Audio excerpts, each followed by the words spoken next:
요한복음 20장 19절서부터 23절까지의 말씀입니다. 요한복음 20장 19절에 13절 말씀 제가 봉독해 올리겠습니다. 이날 곧 안식 후 첫날 저녁 때에 제자들이 유대인들을 두려워하여 모인 곳의 문들을 닫았더니 예수께서 오사 가운데 서서 이르시되 너희에게 평강이 있을지어다. 이 말씀을 하시고 손과 옆구리를 보이시니 제자들이 주를 보고 기뻐하더라.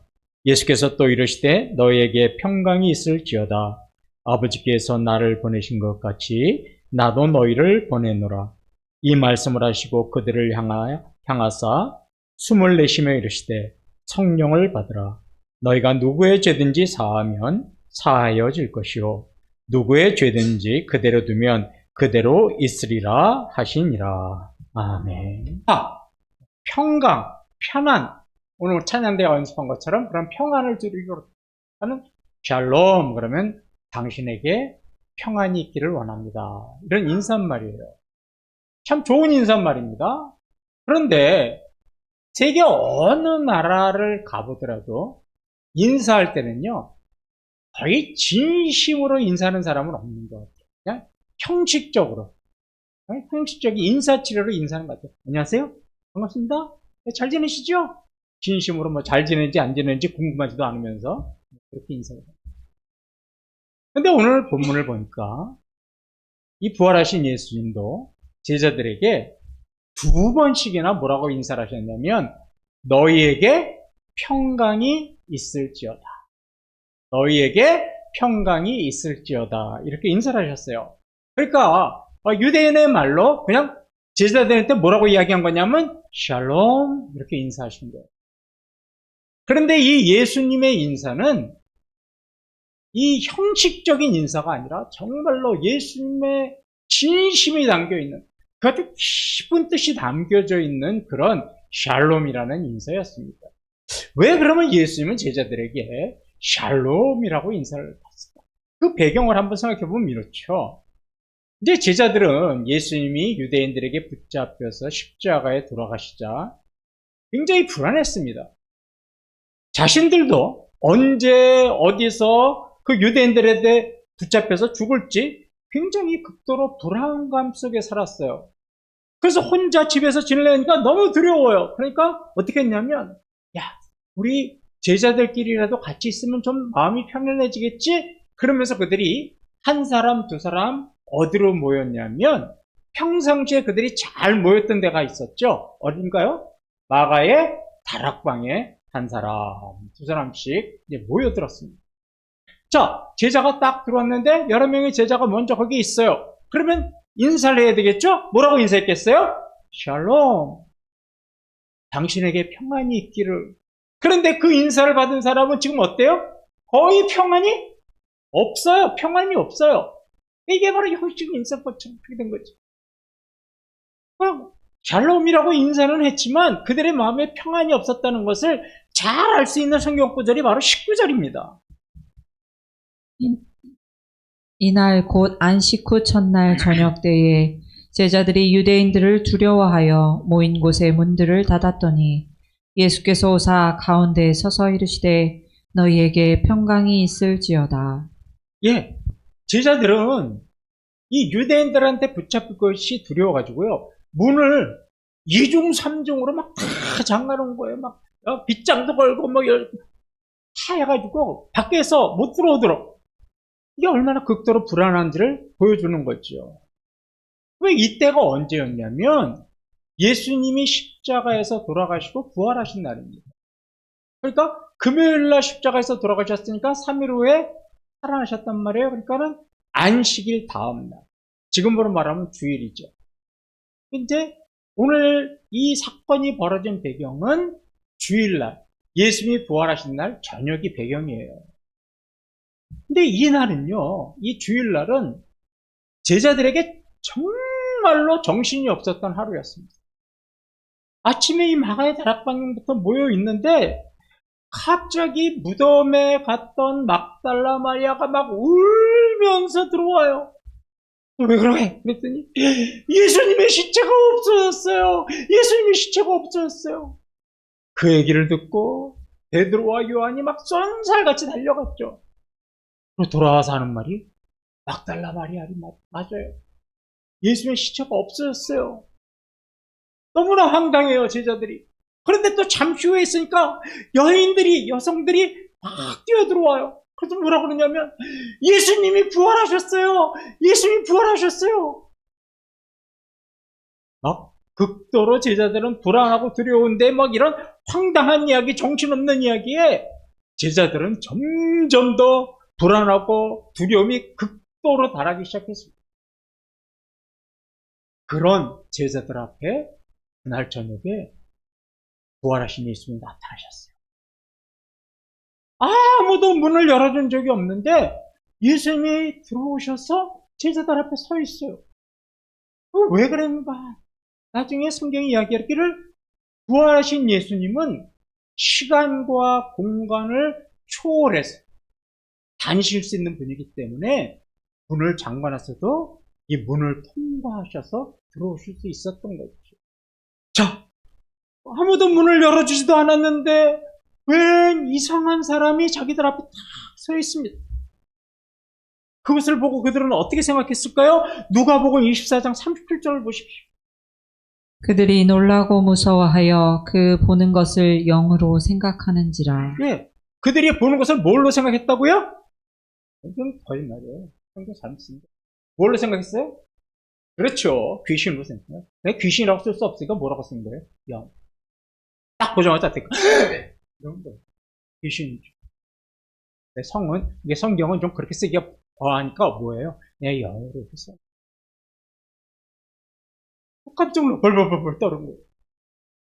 그때 예수님이 제자들에게 뭐라고 했냐면 너희에게 평안이 있을지어다.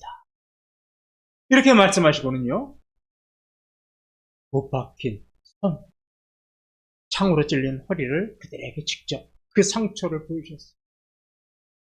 이 두려움에 떨던 제자들이 그 예수님의 상처를 보고 나서 귀신이 아니라 예수님이구나. 예수님이 부활하셨구나. 그때 비로소 이분이 예수님이라는 걸 알게 돼요. 그러자 그동안 가졌던 제자들의 불안과 두려움은 사라지고 뭐가 차기 시작했어요? 샬롬. 평안이 마음에 찾아오기 시작했어요. 예수를 바로 알았을 때 평강이 찾아왔어요. 베드로후서 1장 2절을 보십시다.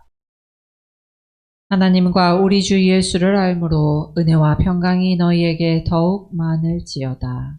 하나님과 우리 주 예수 그리스도를 알게 되면 은혜와 평강이 여러분들에게 많을 것입니다. 이런 뜻이에요. 왜 예수님을 알 때 은혜와 평강이 많을까요? 참된 은혜와 참된 평강은 오직 누구만이 주실 수 있어요? 예수님만이 주실 수 있기 때문에 그래요.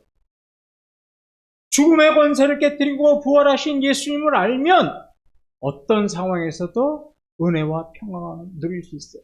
제자들이 바로 그거예요. 귀신이 나타났구나. 우리 언제 붙잡혀갈까? 이런 두려움 속에 있었을 때 귀신이 아니라 예수님이라는 것을 알게 됐을 때 그들은 샬롬, 평강을 얻었잖아요.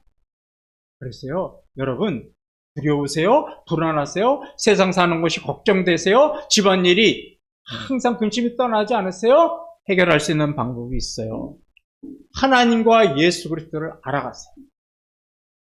그리고 하나님과 예수님과 인격적인 관계를 맺으세요. 그러면 참된 평안과 은혜를 줄 수 있는 예수님이 여러분들의 근심 걱정을 사라지게 하고 뭐 할 수 있어요? 참된 평강을 주시는 겁니다. 제가 한 가지 여쭤볼게요. 정신 차리고 제 질문에 답해보세요. 고개 좀 들어서 저 좀 보세요. 제가 지금 문제를 낼 겁니다. 굉장히 어려운 문제예요. 이거 맞추시면 제가 오늘 점심 드릴게요. 자, 서 있을 때, 1번 서 있을 때, 2번 앉아 있을 때, 3번 누워 있을 때, 언제가 제일 편안하십니까? 네? 너무 어렵죠? 네. 몇 번이에요? 네. 왜요? 왜 그래요? 그것까지는 잘 모르겠어요. 서 있을 때는 내 이 온몸이 나는 그래도 가벼우니까 누가 제일 우리 선교사님이 제일 무거우실 것 같다. 선교사님의 그 육중하신 몸이 뭘로 지탱이 돼야 돼요? 두 발만 지탱이 돼야 되니까 내 땅바닥에 있는 면적이 작잖아요. 그러니까 조금만 서 있어도 어떻게 되는 거예요? 힘든 거예요. 그죠? 그런데 앉아 있어요. 뭘로 앉아 있죠? 그렇죠. 엉덩이. 발보다는 엉덩이가 면적이 훨씬 커요. 앉아 있는 면적이 크니까 서 있을 때보다 편하네요. 그런데 누워 있을 때는 어때요? 온 몸을 땅바닥이나 침대에 샥 눕히니까 뭐예요? 너무나 편하죠. 제가 뭘 말씀드리냐고 하면 우리도 마찬가지예요. 우리의 온 몸과 우리의 온 영혼과 우리의 삶의 모든 것을 누워있듯이 주님 앞에 맡기면 어떻게 되는 거예요? 편안한 거예요. 그래서 여러분, 우리 참된 평안과 은혜를 주시는 우리 주님께 많이 맡기면 많이 맡길수록 여러분 편안해지는 거예요. 그런데 거꾸로 어떻게 돼요? 적게 맡기면 적게 맡길수록 여러분들은 편안하지 못한 거예요. 고통과 괴로움만 있는 거예요. 그러니까 여러분 맡기셔야 되는 거예요. 예수님 만나면 어떻게 하시면 돼요? 누워 계시면 돼요. 누워 계세요. 왜요? 예수님 다 믿고 예수님 난 잘납니다. 주님이 알아서 하시소. 저좀 맡기는 거예요. 주님이 있는데도 뭐라 그래요? 근심 걱정 있어요. 내 몸, 우리 집, 내 자식, 내 사업. 참된 평안을 주시는데 안 맡기고 맨날 두 다리로 서 있어요. 두 다리로 서 있으면 좋아. 왼발로 서 있어요. 한 발로. 그리고 힘들다고. 자, 21절을 한번 보십시오. 예수께서 또 이르시되 너희에게 평강이 있을지어다. 아버지께서 나를 보내신 것 같이 나도 너희를 보내노라. 예. 두려움 사라지게 하나님께서 평강을 주신 다음에 두 번째로 하신 말씀이 뭐예요? 아버지께서 나를 보내신 것 같이 나도 너희를 보낸다. 그럼 이 21절은요, 우리에게 무슨 메시지를 주는지 아세요? 주님에게 평강과 평안과 은혜를 받은 사람은 무엇을 해야 하는가를 말씀하시는 거죠. 주님에게 참된 평강과 참된 은혜를 받은 사람은 무엇을 해야 되냐면 세상으로 나가야 됩니다. 교회만 있는 게 아닙니다. 하나님에게 참된 평안을 받은 사람들은 어떻게 버렸어요? 내가 하나님께 보냄을 받은 것 같이 너희도 보내노라. 너희들 세상에 나가라. 예수께 참된 평강을 받으신 분들은요, 세상으로 보내줘야 되는 거예요. 예수님은요, 마지막 제자들과 만찬하시고 이제 제자들을 위해서 중보기도 하신 내용이 17장이에요. 요한복음 17장. 그런데 19절에서도요, 이렇게 기도하셨어요. 18절에서. 아버지께서 나를 세상에 보내신 것 같이 나도 그들을 세상에 보내었고. 예, 이 말씀. 제자들을 원래 하나님의 계획이에요. 내가 이들에게 평안을 주고 그들을 세상으로 보내겠다. 그래서 하나님, 내가 이제 이 제자들 세상으로 보낼 건데요. 하나님, 이 제자들을 좀 도와주세요. 이러고 주님께 기도합니다. 신약 성경을 보면요, 예수님께서 명령하신 두 가지가 나와요. 첫째가 뭔지 아세요? 오라라는 명령. 오라, come! 오라. 다른 하나는 반대말이에요. go! 가라. 이게 예수님이 우리에게 명령하신 두 가지예요. 오라는 뭐냐면 내게로 오라. 내게로 오라. 하나님께서, 주님께서 우리를 구원으로 부르시는, 구원으로 초대하시는 명령이에요. 수고하고 무거운 짐들 내게로 오라. 내가 너희를 구원하고 너희를 쉬게 하게 오라. 두 번째는 명령은 가라요. 이제 구원을 받고 은혜를 받았으며 그 자리에 있지 말고 세상을 향해서 가라. 오늘도 예수님께서 내가 너희를 보내노라 이 말씀은 너희는 세상을 향해서 가라라는 말씀입니다. 예수님은 제자들을 보내실 때 원칙이 하나 있었어요.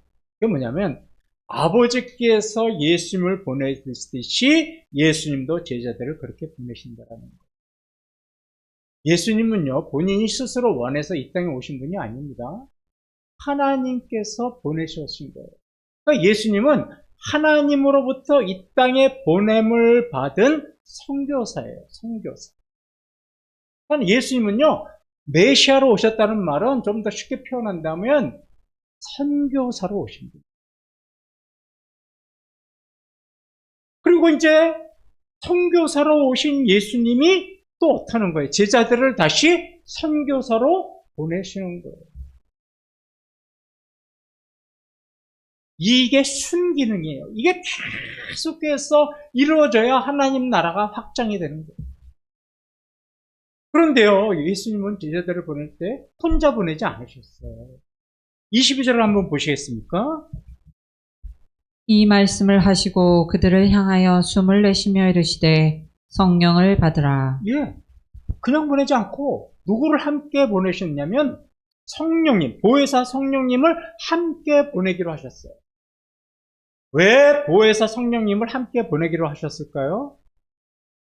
제자들이 세상에 나가서 하나님 일하기에는 너무나 연약한 존재라는 것을 알고 있었기 때문에 혼자 보내시지 않았어요. 누구를 딸려서 보내신 거예요? 성령님을 딸려서 보내신 거예요. 그래서 사도행전 1장 4절을 보십시오. 사도와 함께 모이사 그들에게 분부하여 이르시되 예루살렘을 떠나지 말고 내게서 들은 바 아버지께서 약속하신 것을 기다리라. 예, 잘 보세요. 분명히 예수님은 내가 너희를 보낸 것이 너희들도 가라 그랬어요. 그런데 여긴 또 뭐라 그래요? 기다리라 그랬어요. 기다리라. 내가 이제 너희에게 성령을 보내겠다는 말씀인데 성령을 내가 곧 보낼 테니까 성령을 받기 전까지는 어떻게 하라고요? 기다리라고 했어요. 그리고 오순절 날 드디어 성령이 오셨습니다. 성령의 역사함을 받고 나서 그들은 어떻게 됐어요? 두렵고 불안한 존재가 아니라 죽음도 겁내지 않고 어떤 환난과 핍박도 두려워하지 않고 담대하게 보냄받은 사명을 감당했죠. 예수님을 믿는 저와 여러분은요, 주님의 제자이자 우리도 예수님에게 보냄을 받은 선교사입니다. 우리 이용욱 선교사님만 선교사가 아니에요. 뭐 윤성호 선교사님, 뭐 강일홍 선교사님, 뭐 박땡땡 선교사님, 이분만 선교사님이 아니에요. 저와 여러분 모두가 다 선교사입니다. 그래서 이 땅에 보냄을 받아서 주님의 복음을 증거해야 하는 사명이 있는 사람들이에요. 그런데 우리가 나가서 이 사명을 감당하려니까 뭐가 먼저 두려워요? 어떻게 전도해? 어떻게 전도해? 전도만 하라면 얼굴이 사색이 돼요. 불안해가지고. 나 그런 거 한 번도 안 해봤어요. 목사님 나 전도 훈련도 안 받았어요. 난 말할 줄 몰라요. 나 성경 지식 없어요. 나 전도 못해요. 목사님이나 하시죠. 두려움이 많아요. 그래서 누구를 붙여주신 거예요? 그래서 성령을 붙여주신 거예요. 그래서 성령님을. 두려워할 필요가 없어요. 우리가 말하는 게 아니에요. 누가 말씀하시는 거예요? 성령님이 말씀하시는 거예요. 성령님이 우리의 마음과 우리의 입술에 전도할 때 우리가 할 말을 주시는 거예요. 그 말을 그냥 대신하시면 되는 거예요. 걱정하지 마십시오. 전도 두려워하지 마십시오. 그러면 우리는 선교사로서 무슨 말을 하고 무엇을 증거해야 될까요? 예수 믿으세요. 우리 교회 나오세요. 이게 선교사의 사명을 다하는 걸까요? 우리가 이것만 하다 보니까 전도가 안 되는 거예요. 자, 제가 예수님이 우리를 보낼 때 원칙이 하나 있다고 그랬어요. 그게 뭐예요? 하나님께서 나를 보낸 것처럼 나도 너희를 보낸다. 이게 원칙이에요. 하나님께서 나를 이 땅에 보내셨어요. 예수님을. 그 예수님이 이 땅에서 어떻게 사셨어요? 생명의 삶, 진리의 삶, 사랑의 삶, 구원의 삶, 모범의 삶, 빛과 소금의 삶. 이 삶을 보이셨잖아요. 이 삶을 증거하셨잖아요. 예수님이 말만 앞세우셨습니까? 아니에요. 이것처럼 너도 나가서 내가 그런 삶을 살았던 것처럼 너도 그런 삶을 살아서 이 땅에 예수 그리스도의 삶을 보여주세요. 그게 바로 보냄받은 선교사의 사명입니다. 이거예요. 그러니까 우리가 진리의 삶을 살지도 않고 영혼 구원의 삶을 살지도 않고 새 생명을 바라보는 삶을 살지도 않고 사랑하지도 않은 채 예수 믿으세요. 전도하세요. 전도 쪽지 하나 주고 우리 교회 나오세요. 그러니까 안 되는 거예요. 삶으로 하라는 거예요. 이게 예수님의 원칙이에요. 우리를 보내신 원칙. 너희들 성경 구절 달달달달 외워가지고 이 성경 구절 전도할 때 써라. 이렇게 하지 않으셨어요. 우리 교회 왜 전도 안 되는 줄 아세요? 여러분들이 그런 삶을 안 살아서 그래요. 여러분들이 그런 삶을 사셔야 되는 거예요. 그게 전도의 원칙이에요. 예수님이 우리를 이 땅에 선교사로 파송하신 원칙이에요. 삶으로 증거하라는 거예요. 지금 한국 교회가요 반토막 났습니다. 코로나 이후로 회복이 안 돼요. 왜요? 삶으로 증거를 안 하고 있거든요. 일주일 내내 세상에서 즐길 거 다 즐기고 세상 바락 즐기고 죄 다 짓다가 하루 그냥 여기 나와가지고 아멘 하고 가요. 그런 삶의 모습으로 뭐가 증거가 되고 뭐가 전도가 되겠습니까? 일주일 내내 6일 내내 신나게 놀다가 하루 여기 와가지고 앉아있다 가는데 그게 하나님께서 나를 보내신 것처럼 나도 너희를 보내라의 삶일까요? 아닙니다. 그렇지 않습니다. 여러분 오늘 팝지기대 나오십시오. 정말 한 분도 빠지지 말고 나오십시오. 천지개벽이 일어나는 게 걱정되시는 분들만 나오지 마세요. 오늘 이거 놓고 우리 기도해야 돼요. 핑계 대지 마세요.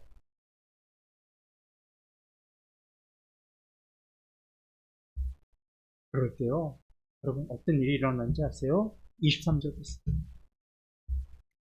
너희가 누구의 죄든지 사하면 사하여질 것이요 누구의 죄든지 그대로 두면 그대로 있으리라 하시니라. 예, 누구든지 죄를 사하면 용서가 될 거래요. 이거요. 자, 오해하시지 마세요. 우리가 죄를 사할 수 있는 권세를 주시겠다는 거 아니에요?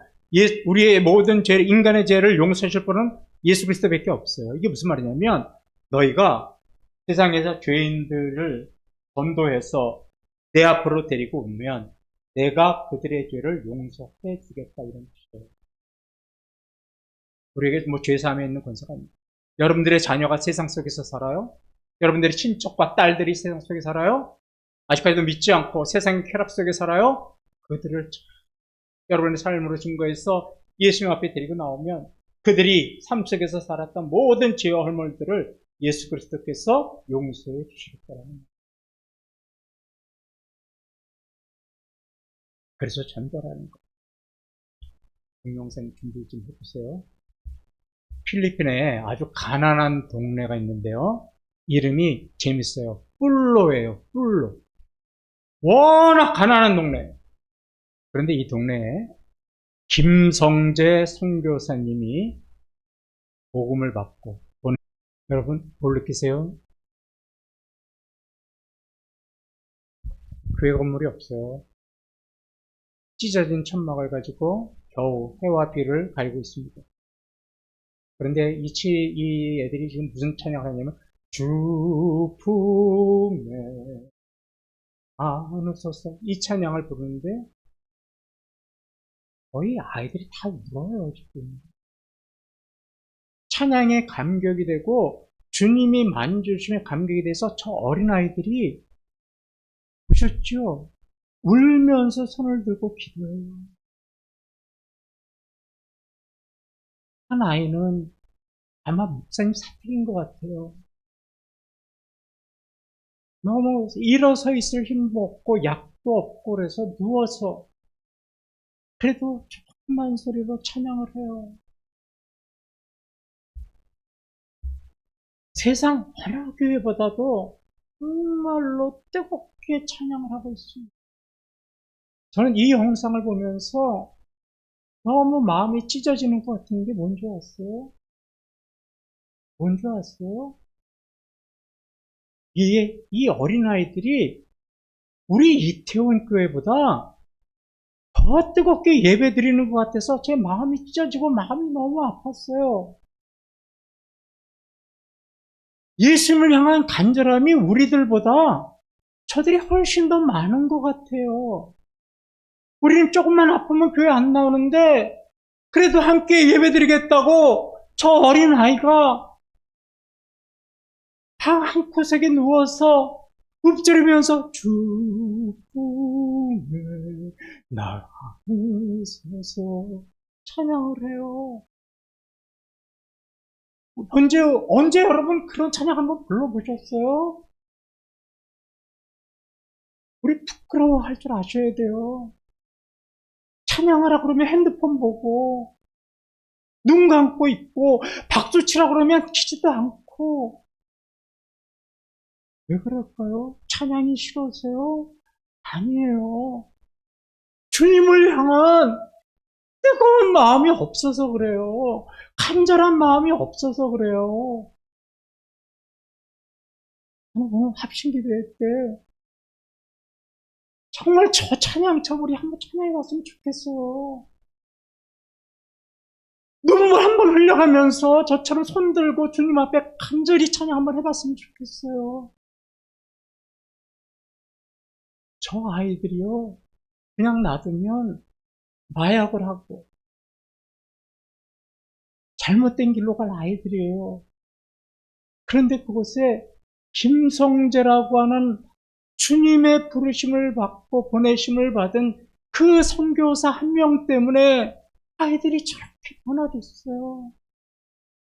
이제 저들에게 뭐가 있는 줄 아세요? 소망이 있는 거예요. 돈은 없지만 내가 천국을 가고 주님이 나와 함께하고 주님이 나와 함께 있어서 행복하다고 하는 산소망이 있기 때문에 저렇게 손을 들고 어린아이들이 눈물을 흘려가면서 주 품에 찬양을 하고 있는 거예요. 정말로 저는 우리 교회가 그런 찬양 한번 해봤으면 좋겠어요.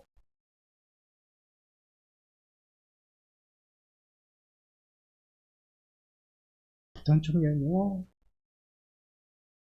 이사를 가면서 목사님에게 인사를 드리고 이렇게 물었어요. 목사님, 그동안 감사합니다. 제가 그쪽 동네로 가면 어떤 교회를 다녀야 할까요? 목사님이요, 이렇게 이야기하셨대요. 무조건 전도 잘하는 교회 나가십시오. 전도하지 않는 교회는 교회가 아닙니다. 교회는 죽어가는 사람을 살리는 곳입니다. 전도하지 않는 교회는 아무리 모든 환경이 뛰어나더라도 절대로 가지 마십시오. 그 교회는 병든 교회입니다. 이렇게 청년에게 이야기해 줬대요. 우리 교회는 어떤 교회일까요? 우리 교회는 어떤 교회일까요?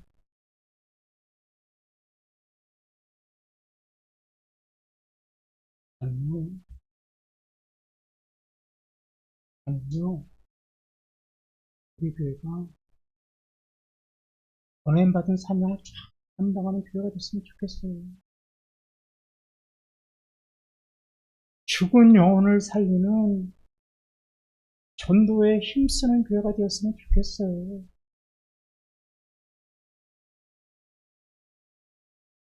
사람을 살리고 구원의 생명을 전하는 교회가 되었으면 좋겠어요.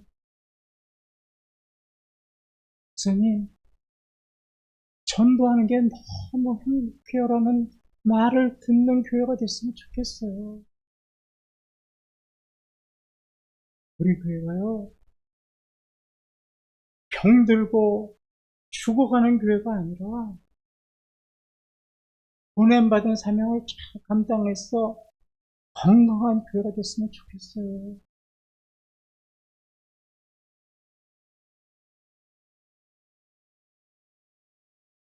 너나 할 것 없이 저와 여러분이 하나가 돼서 오늘 주님이 말씀하신 대로 우리를 세상에 보내실 때 주신 그 평강과 성령님의 은혜로 우리가 함께 보냄받은 사명을 잘 감당했으면 좋겠어요. 우리 교회가 이제부터라도 그런 교회가 되기를 주님의 이름으로 소망합니다.